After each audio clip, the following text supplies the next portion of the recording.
My voice has to still sound like me. You know, I'm not in there like putting on some emo Maybe voice. you can try it. Maybe that's next. That's my vibe. Come on. I can't lose you. I can't do it. I think that was great. You know, as some people know, I got sober, actually celebrated my 3-year sobriety mark. Yeah, I'm just over 2 years, by the way. So, dude, congrats. I And know. how good does that feel? Unbelievable. I still woke up this morning with a little bit of congestion, but, you know. You're like, is this a hangover? Wait, I know. no, I don't drink anymore. I was like, well, how the hell does it go viral? I'm like, well, I don't know. You can do like a dance. I'm like, I'm not going to do a dance. I'm 43 years old. I can't lose you. I can't lose you. That's the official dance to Can't Lose Yeah. You. Do it on TikTok now, everybody. I wanted to really just put out a record with just all the gratitude I've been feeling. Songs for a New Moon. It's the name of the new full length. I was almost going to say EP, but this is a 14 song. 16. This is a 16 song that's going to be edited so perfectly, no one will even know.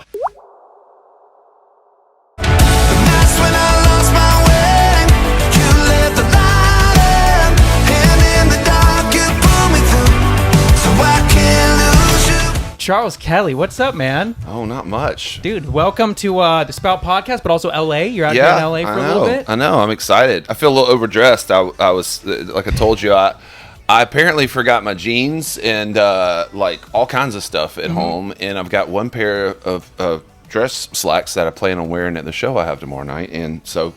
fancy podcast. We're gonna go really fancy on here. Now I look underdressed now. You look rock. So I'm just. We're like kind of different. Like I'm kind of more a little Miami Vice kind of going. Okay, good cop, bad cop. Yeah, you know that's how we'll do it. So have you forgotten many things in your? I always in do. your yeah. Always. I'm As the you travel? worst. Yeah, it's just because I feel like you're constantly living out of the suitcase. I should just leave all my crap just in the suitcase. I don't even know why. Just never bring anything anywhere. Buy stuff there, throw it away before you leave, and you're good to go. So my brother Josh Kelley, he was a touring artist, still an artist, and so he said that it was cheaper for him to go to Target and buy a new pair of underwear and socks than like get them.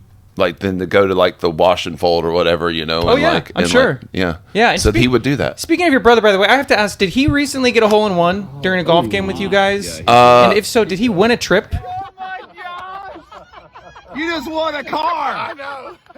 Hole in one. We thought it was for the car, but it was for a trip, which is still really cool. Somewhere. Yes. Is that real? Yes, that was real. What he got a hole in one? We thought it was a car. Okay, and what was this trip he won? You guys are incredible at golf as well. Yeah, he's really good. It's some trip somewhere. I can't remember exactly, but we thought on the other hole it was a car. Okay. And we thought that hole, so we were flipping out. We were like, "You just won a car." It's just a trip, dang. And, I know, but it went from like a $50,000 win to like a obviously pretty cool trip. Don't get me wrong.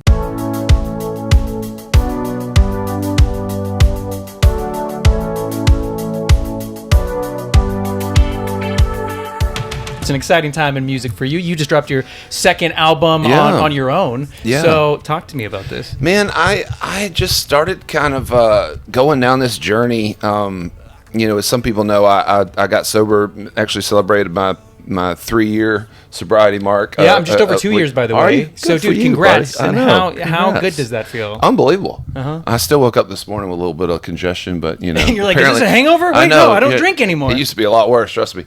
But it was, I don't know, I wanted to really just put out a record with some of just all the gratitude I've been feeling.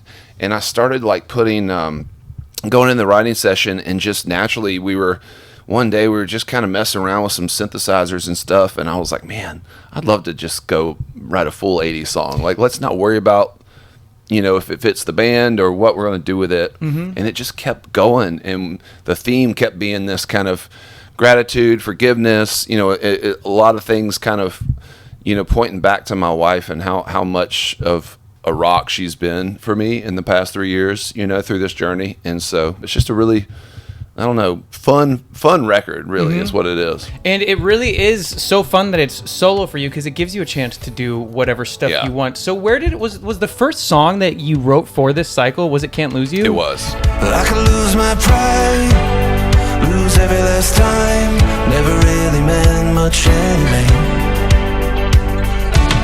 And that really, I mean, that's the album starter. From the very first note, you just feel the 80s with it. And I love it because you don't know at first if it's just going to be, this one song is a fun 80s thing. No, it follows through the whole album. The whole thing has this underlying 80s thing. But what was it about this track? And then obviously it's the first one off of the record. It's just, man, this one encompassed everything I wanted to go for with this record. That's when I lost my way.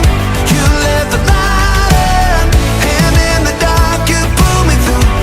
So I can't lose you when I'm close to losing faith. You help me find it. There in your eyes I see the truth.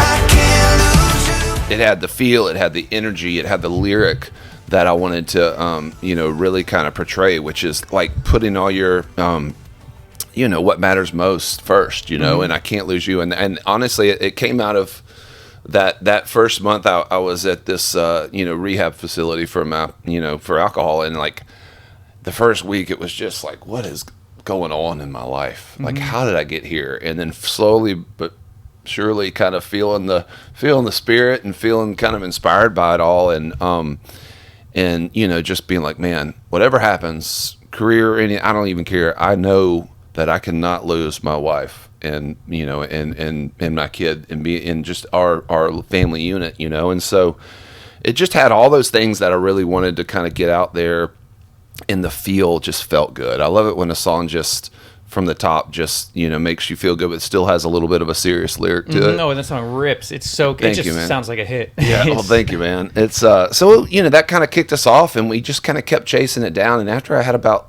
3 or 4 of these songs, I with my producers, I was like, guys, let's just do this. Like, let's not worry, because when you get into a writing room, for me, like, obviously, the first thing a writer wants to do, they're like, okay, I want to write a song for the band, Lady A. It's a lot, a little bit more of a chance of it becoming the big hit. And the fact that they kind of got super excited about this from me as a solo artist. That felt good. Felt really good. It validated. I found my way out of the woods, and if I'm honest, girl, I never thought I would. I'm gonna make damn sure that I can't go back, so I'm covering my tracks. I'm covering my tracks. And they were like, man, you have no idea what this could do or not do. We don't know. And it was like, you're in a spot in your life where you just make music that makes you feel good. And it was the most fun I've ever had. I mean, we were like jumping up and down in these writing rooms because I had never gotten to just go for it like that, And so what's that like when it's just you getting to do it rather than, I mean, it's great with Lady A. You guys have such a team, but creatively, I know it's so important to always be kind of flexing new things or trying new things, and this is your chance to do that. I mean, we've been a band for 2 decades, and so, I think it's just naturally, I think, part of, any kind of artist story is like, man, there's something, I've always wanted to do this. I want to do this. And I just finally feel like I'm at a point in my life where I'm like, I'm not scared to try new things. And, I used to, growing up playing in cover bands, I was our drummer and singer, and so we would sit there at 14, 15 years old, and we'd be playing a Phil Collins song, and then you'd turn around and you'd play a, Garth Brooks song. And so I had all this, I think, breadth of, diverse music catalog. I mean, all over the board. And we played a lot of blues and R&B and and country, all of it. I mean, gosh, when Black Sabbath, we used to cover Black Sabbath all the time, which is hilarious. I mean, we'd literally be playing like Garth Brooks, and then you go into like Black Sabbath, then we go into like REM, so it's just, we were trying to find our identity when we were 14, 15 years old, but it was fun. And a piece of that stays with you forever, though. It does. I feel like. I think that's what it was. And there's a lot of those influences, even with the band too. I mean, Need You Now is, a very 80s pop type of record, if you really break it down. It's 1:15. I'm a little drunk and I need you now. So I don't know. It was just fun. It was fun for me too to explore vocally some places I haven't gotten to go. Really like layering vocals, but also taking the keys up to really just be able to kind of rip a little bit higher. And so that was really fun. Can take back goodbye. No, just said it, just said it. Can't just sit, rewind, and act like you never meant it. No, you can't just sit and miss you and expect me to forget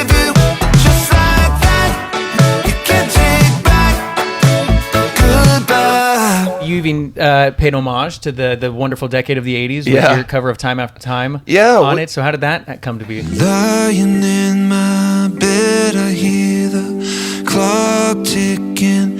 Think of you. Oh man, I gotta give credit to Sam Ellis. We were just kicking around like we gotta do some sort of classic '80s song, and of course we're like Boys of Summer. I was like, that's just too it's one of the biggest songs of all time. That's so expected, so overdone, and so as great as it is.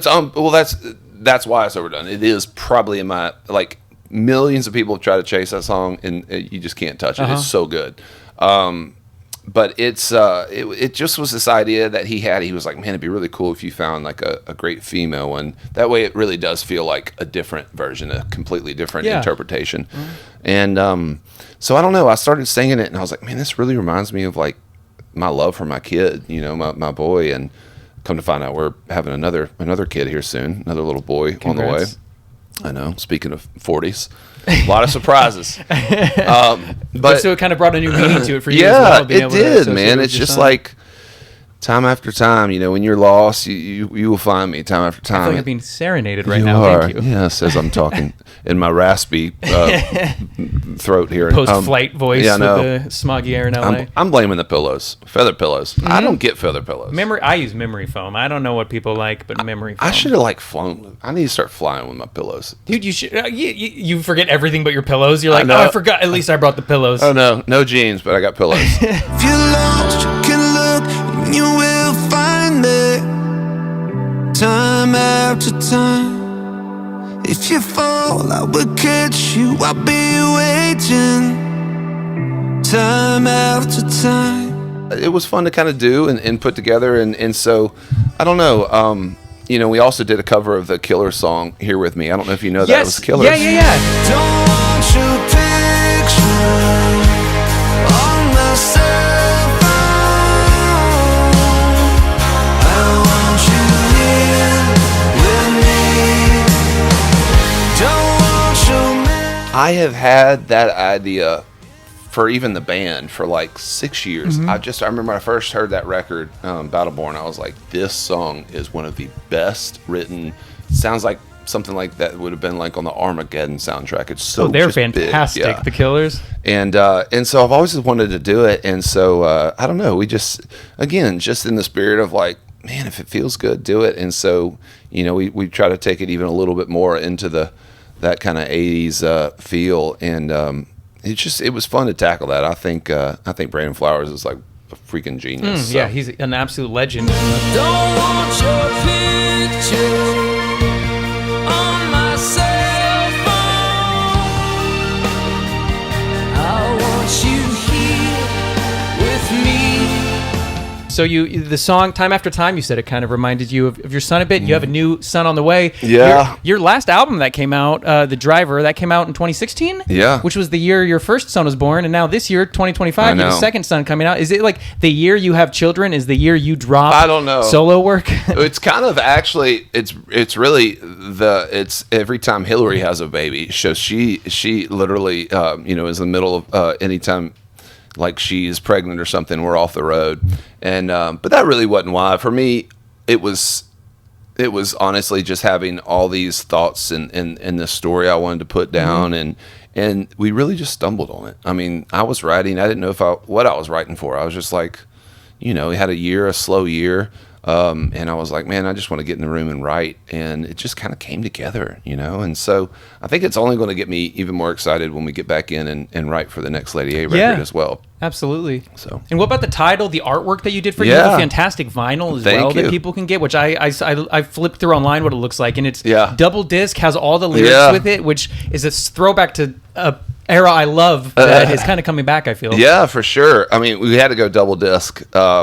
It was 16 songs, and and I was like, I guess you can't fit eight on each side, but I don't know, man. Just it's exciting to have it out there, and for me, I think the most gratifying part of it is everybody that was along the journey believed in it too, and that was so fun. Harper, who helped put together the whole visuals and all the videos, everybody on my management team really dug into it and were like, we don't know what this is going to do, and it's new territory for us too, but we're in. but we know it just feels good.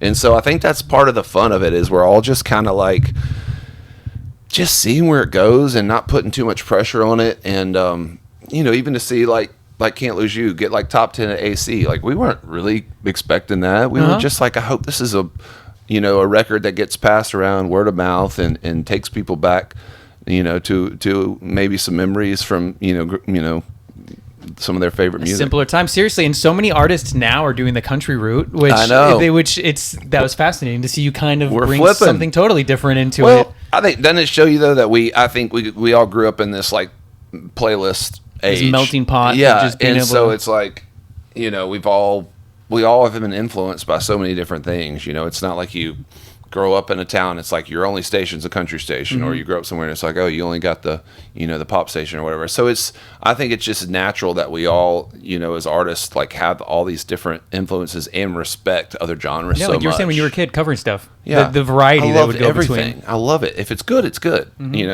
And so but I will say I've always had a soft heart and a soft part of my heart for the 80s, and I think it was driving around with my mom. She used to put on Delilah. Yeah. Delilah. And so, I mean, you would Stuck get with you. You would get like Toto, you get Phil Collins, you get Richard Marx, and I love all that stuff so much. Dude, that's how it feels right when it kicks off. I swear, Yeah. like listening to it, I felt like I could hear echoes of that stuff. Yeah. Like it kicked off and felt like Toto could well, be every song, I will say, has like multiple influences. great. In it. Like it's not like we're chasing down anything, but we were like pulling all these feels. It was like, what is our inspiration for this? And I think vocally, my voice definitely kind of fits a little more in that Bryan Adams-y type of thing, Yeah. where I was trying to get it's that trying to get a little bit of that gravel out, but like really push myself with the keys. So it's gonna be a beast to do live, but I'm excited. Oh yeah, and it's cool because back then in the '80s, I feel like all that technology to make the cool sounds and keys that was all new. Yeah. Now we're well on our way to understanding it. Also, now you kind of get to throw back to a classic sound, but was it modern technology that you used? It to do a was, lot of but it? we really, I feel like a lot of people are doing the 80s, but I will say they're doing a lot of pop tricks with them too. Yeah. And we've got some of those. Don't get me wrong, but we wanted to make sure like it felt like it could have come out, Which it does, back which then. makes it so fun to listen to. Yeah, if you wanna run, let's run together. And if you wanna fly, fly in any weather. And I can't slow down, and I don't want to. No, I don't wanna slow walk through the riddle with you. Girl, I wanna run together. I tell you, the most fun thing was layering all the vocals. I'm sure. I would have like, like Can't Lose You. It's like we'd have, we'd be in a big old room and just singing like 10 layers of Can't Lose You, and popping back in Can't Lose You. Oh, and it sounds and so just good. being able to just stack all these vocals and Was make it usually feel just big. your vocals on it? Mostly. Sam did some stuff. And he was funny. Sam Ellis, he was like, man, you come in and change. I said, it sounds perfect. I'm not changing. It sounds great. I don't want to. So there's a couple songs that he always had great ideas. Like he'd be working on these tracks all night, and then I'd come in the next day and he's like, check out this vocal part I want you to do. And I was like, wow, okay. We'll see about that. Well, he's just like these crazy nuanced harmonies, and so it was a learning curve for me too. Yeah, it was fun. And so, was this your first album that you've written sober? Like, Oh, gosh, yeah. And you did come out the song As Far As You Could back in 2022, I did. which was kind of really just a letter to your relationship with alcohol. It was. Took me high, but you sure as hell brought me down. We said goodbye, but I'm gonna see you around. And to tell the truth, I thought I never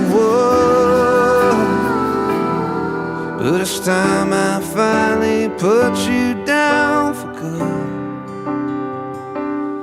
I just immediately felt this need to share a little part of that journey, and I wrote that song probably, gosh, it couldn't have been more than 6 months after, I'd gotten sober, and it just kind of poured itself out. So I wanted to get it out there in the world. And, it's nice to see, I think, responses from people, especially in our genre. It celebrates alcohol a lot. And there's nothing wrong with that. I mean, listen, I wish I could have controlled it and still could enjoy it. But that's one of the reasons I had to stop was once I was like Pringles. Once you pop the fun, don't stop. And it doesn't.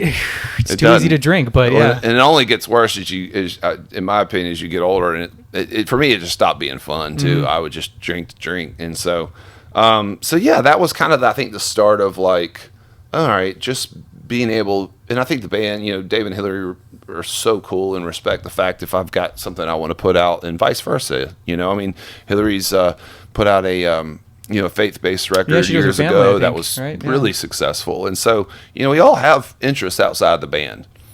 Which, by the way, it's so great that you're all supportive to each other doing all that. It's so important. Yeah, I mean, I think in the beginning, with the first solo record, it was definitely different. So it was like, okay, what is this? Why is he doing this? But then after you realize, the intention was just to, again, flex a different creative muscle. Fulfill your own creative, yeah. But this one feels, though, I will say that there's something building in me that's really exciting, where I would love to really chase this lane alongside with a band a little bit more. Yeah, absolutely. It just feels like, I think it's so different, whereas the first solo record was, still had a lot more Americana country feels.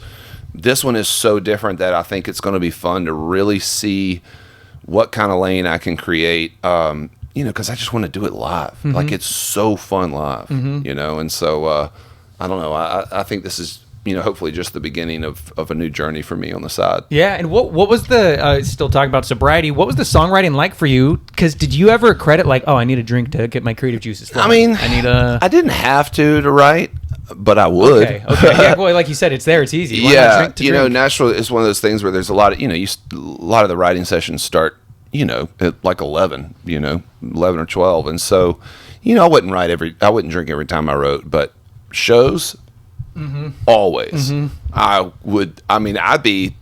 go to the daggone Today show at 6 a.m. and I was like, I can't get up here and sing a song without a whiskey. And so I'd be back there in the morning, like having a coffee and then popping a couple sips of whiskey just to like, to go. It was like the trigger had to like go off. So how has it been for you to transition to live performances without that? It's way more in control. I mean, and you got your little, I got those stupid ass Zins. I do. Yeah, that's the newest thing. And everybody's got to have some little vice. Everyone has their vice. I drink a lot of coffee. My drink on stage, just so I feel like it's like a cocktail and something bad for me, is I do like a Red Bull and club soda. Yeah. And I'm like, all right, there's my sipper. There's my little buzz. Yeah, because it's like I never really wanted to get drunk on stage. It was this habit, and so now I'm just up there with my heart about it to explode with Red Bull. Which is great. I mean, awesome. Now your coffee. Heart's just going at 3 times the lethal rate, but it's fine. So what's the plan now? You said you're excited to play this stuff live. You can't wait. Is there a plan to play shows? There is. We're going to do... I've actually got a private gig that, I do a lot of like different like random show offers that come through that like some private events, so you just did a bunch of 80s covers at some gig? I did that. Sick. That was fun. You killed every clip I saw. Thank you. That was. If you were alive in a different generation, you would have been an 80s pop star. That's all I can say. Thank you. It was fun. So like, I've got some stuff like that. I'll be performing some of my new solo stuff in that.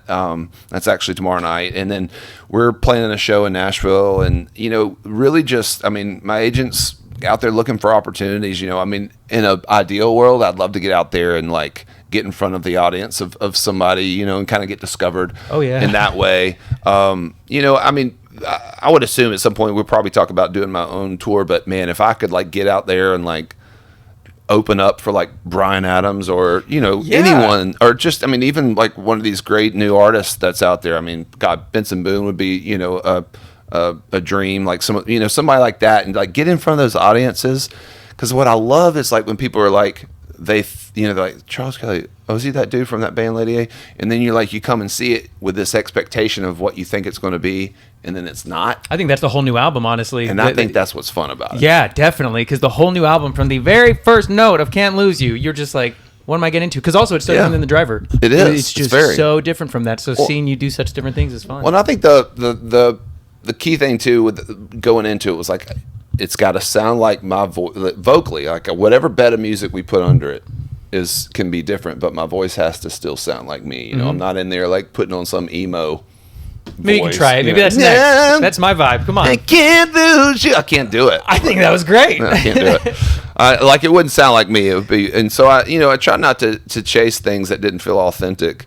I mean, even I had a songwriter friend, when I was coming out with this thing, and I said, "Man, am I crazy? People gonna think I'm crazy." She's like, "No." She's like, "Everybody, like you're known as a pop country band." She was like, "I think if you came out there doing like some sort of bro country thing or some crazy traditional, they'd be like, oh, he's here we go again. He's clawing for what's happening right now. If I tried to go out there and chase what's happening, I just don't think it would be authentic. So it's fun to just kind of feel like I'm being myself and trying new things, but it still is authentically like in my DNA. Very much so. And it's the most authentic too. I feel like it's kind of a callback to what you grew up with and who you grew up as, because you grew up in the 80s. Yeah, I as did a grow kid. up in the 80s. So 81. Whew, to time be exact. flies, huh? And It look at what you've done since then. Now, here we go. Now you get to be putting out an 80s album. 80s record. Mm-hmm. I know. And 43, right in here wearing dress pants because I forgot my cool youthful jeans. Looking good. I know. I'm just like showing my age right now. So when you're not on the way, you got the kids coming up, the new kid on the way. What's fatherhood been like for you? It's been amazing. I tell you, being a father too sober, being able to call yourself like a sober dad is kind of amazing because like I think we all know we grew up with like some of those dads that would get a little too drunk at the ball game or whatever it was, or and to be able to, I think, feel like I know I'll always be there to show up for my kid and that he doesn't ever have to worry about being like embarrassed or get embarrassed. I think it's just a different relationship. I think I too have more time, more energy to spend with him. We've been getting out on the golf course a little bit, which is fun. And oh, great! You're already getting him out on the green. Nice. And he, and he also has this like. One of our songwriter buddies gave him this DJ board, so he's like starting to like put together little beats and do stuff. He's really smart. He's very computer savvy. So like I feel like it kind of fits into like it feels like a game to him. So it's really fun. It's just fun. Like, he's figuring out the pieces. If I was like, hey, go do piano lessons, he'd probably like, I don't want to go do piano lessons. But like, get on this computer and like check out these MIDI tracks and all the fun you can do. But that's great. Hopefully you guys could do a song together someday. We thought about that. I was like, dude, I said, if you get really good, I mean, he's 9. I was like, if you get really good at this, you need to do like an EDM remix of like Can't Lose You for me or something. And he could give him all the stems for it and just like, go to town, have fun with it. I know. He's funny though. With like, DJ song, he loves all the buttons. So like, he never like just lets you hear the song. It's like, I can't lose, can't lose you. You need a whole remix of the album that's just from your son. It's like, wow. I'm like, buddy, you gotta like, it's nuanced. You gotta use the tricks, very casually. But you wouldn't get it, Dad. It's the new generation. Exactly. It's the new era. And then Lady A, I think you guys just announced some Christmas shows coming up for the end of the year. Shows. So, it's just there's a lot going on, which is fun, and we got babies coming left and right. Hillary's any day now. Ours in October, and I don't know. We're just kind of taking everything as it comes. I think it's nice to be in a position where you don't feel like we gotta force anything. Yeah, it's like, we were like, man, let's do a Christmas tour this year after all the babies come, and we're like, yeah, let's do it. Mm-hmm. And it's like we're not trying to like, I think, plan out when we want to do the next record. It's just like, let's just see when it all comes together.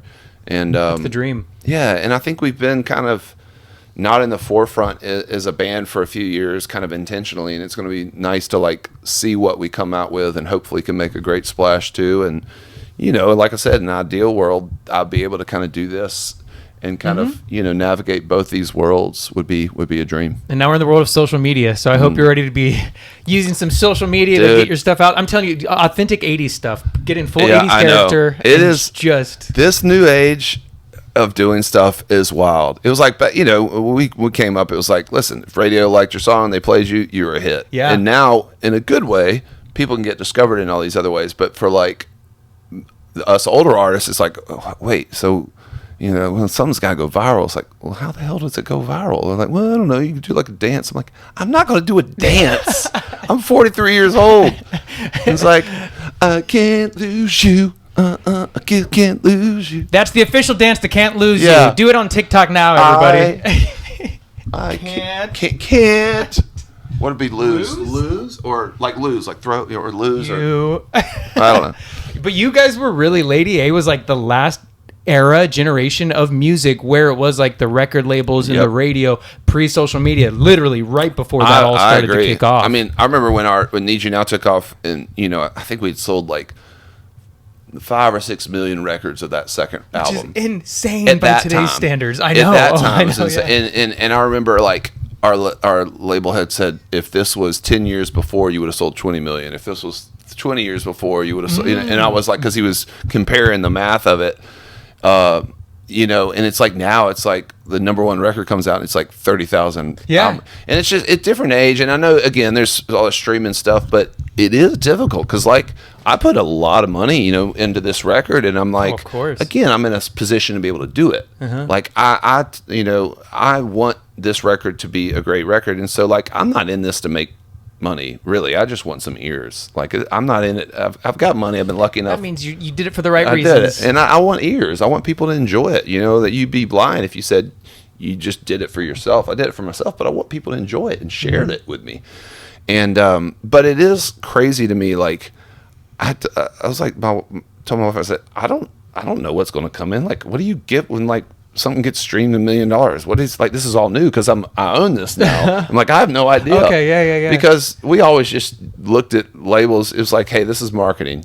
You put your album out, and it's for marketing for people to come to the show, and that's kind of what it really has become. Yeah. The thing that stinks about that, it's not fair to the songwriters. It's not fair to the producers. It's a tough game. It's sad. It's just been so stripped down. I feel like from what it's become with streaming. Well, and what you're going to have is less authentic sounding records because no one's going to spend $200,000 to go in and get real drums or get real, and I think that's where this balance of like art and commerce, man, we got to find some way.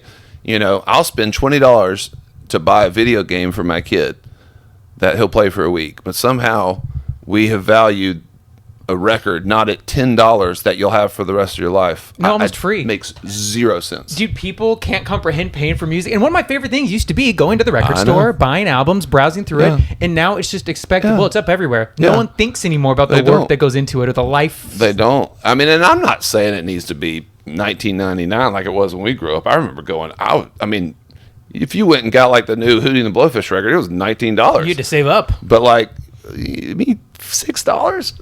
Just for like somebody just to kind of make some money back, but it's all. But again, I feel very fortunate that I'm in a position that it's not about that. But when I think of all these new artists, I'm like, I don't know how, unless they just blow up touring wise, I don't know how you can make any money back. Yeah, which is nice to hear you say that you see that and you realize, oh gosh, it's a different era. But at least your son, I bet, will be able to help you on the social media side before long. Gosh, He'll be all into it with the TikTok dances. We got it. You know what? I've really enjoyed actually doing it through this because it feels so different, and we've done a lot of content videos and stuff. We've done it. I said I want to do this. I want to be a part of this new world, but I want to do it that feels authentic to me. If I get up there and I feel like I'm doing something silly just to get it heard, it doesn't feel right. But I am kind of a silly guy. So there's some silly moments, here and there, but like the dance, I can't do a dance. And honestly, I don't think a 43-year-old dance into a song is going to go viral. Maybe either. That's exactly what the world needs right now to go viral. But I did see I think it was for Can't Lose You, a clip where you did have your wife and son behind you, and it was because you were actually showing off your record player, and you're like, I forget what the song was to, but I was like, that's funny. Family content is a good way to go. I can be funny, but it's just I don't have that gear. But I just found out that when you put out, literally like 2 months ago, I didn't realize when I put out a video on like Instagram, everybody that follows me doesn't see it immediately. Oh my gosh, that has blown my mind what they've done with Instagram. They have it used to be like you could go on and see whoever you follow, what their most recent post was. It's like, oh no, only 5% are seeing it. I'm like, so now I gotta then keep pushing out the same thing. This is great. I love when these conversations just go in these like diatribes. But truly, that's what you have to do nowadays with social media. You can post the same video like on TikTok 10 times. Post the same video over and over. If you see one does fairly well, just take that as a sign. I'm posting that same video 100 more times over the next month. Done. You gotta love it. Get ready. And so what is it? Is it Songs for a New Moon? It's Songs for a New Moon. Songs for a New Moon. It's the name of the new full length. I was almost going to say EP, but this is a 14 song. 16. This is a 16 song that's going to be edited so perfectly. No one will even know. No, but 16 songs. What's the title behind this for? It's New Moon's kind of a new phase, new lunar cycle. And so I was just playing off that. I'm not in a moon aficionado by any means. Me neither. Every girl I know is though. They can tell me all about the moons. But yeah, it just felt like I was like, man, it's a new phase of my life, a new cycle, new moon. And I was like, ooh, moon, new moon. And then it was like Songs for a New Moon, because it's songs for just a new beginning. Yeah, it really is. So. And even with the last song on the Driver is Leaving Nashville is what it's called, but it's actually about never leaving Nashville. I think is what it's about. But what I loved was just that title versus the start of the new album. Though 10 years later, it just to me audibly it sounds like it's part of a story of someone who left Nashville because it's so different. So I'm like, whoa, it is. That's cool. But you still live in Nashville? Oh yeah, I love it. I'll always and then I come here to LA and it's like 75, 80 degrees, perfect weather, and I'm like, on a good day, it can well, get pretty rough. I'm telling you, nothing's worse. Like a lot of people keep moving to Nashville. The weather is brutal. Okay. Like it's always rainy. It's either hot or freezing cold.